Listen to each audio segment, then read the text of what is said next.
కోడిగుడ్డు బంగాళాదుంప ఫ్రై చేస్తున్నాను చూడండి.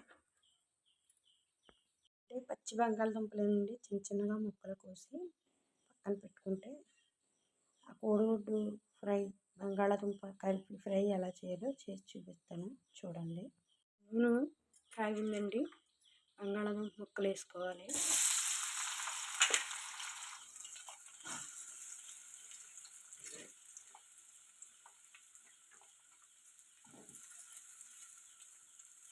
బంగాళాదుంప ముక్కలు బాగా మగ్గనిచ్చాక ఇప్పుడు కోడిగుడ్డు ఎలా వేయాలో చూపిస్తాను చూడండి. చేతిలా వేపాలండి, వేపాక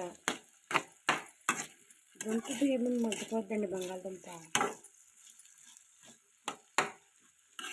ఎంత కోసినా బియ్యం మగ్గిపోద్ది, అందుకని చిన్న చిన్నగా కోసాను నేను.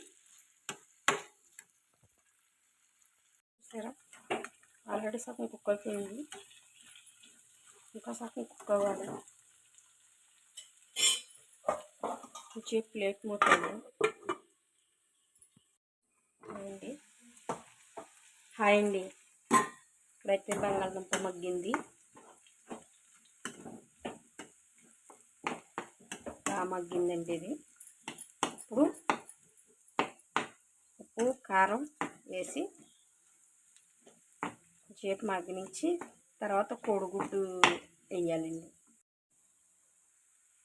సాల్ట్ వేసాను, కారం కూడా వేసేస్తాను. ఎందుకంటే రెండు కలిపేసి ఒకసారి కలిపితే బాగుంటుందని కారం కూడా వేసానండి.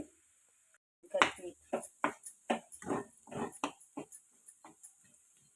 నాకు నేనే వీడియో తీసుకుంటామా కొంచెం ఇదిగా ఉంటుందండి, అంటే కొత్త అండి, ఇప్పుడే నేను చేస్తుంటా యూట్యూబ్లో, ఇప్పుడే వచ్చాను. ఏమైనా తప్పులు ఉంటే కామెంట్ చేయండి, ఇలా చేయండి అలా చేయండి అని చెప్పండి.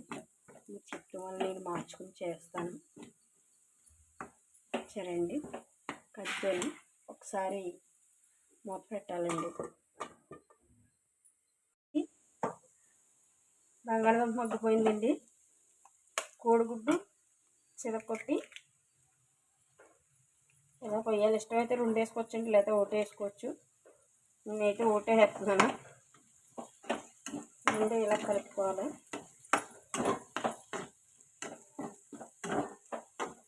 కలిపిన తర్వాత బాగా కొంచెం వేగిన తర్వాత మసాలా వేసుకోవాలండి. ముందే మసాలా వేసేస్తే ఘాటు ఎక్కువైపోద్ది. చూసారా ఎలా వేసుకోవాలి.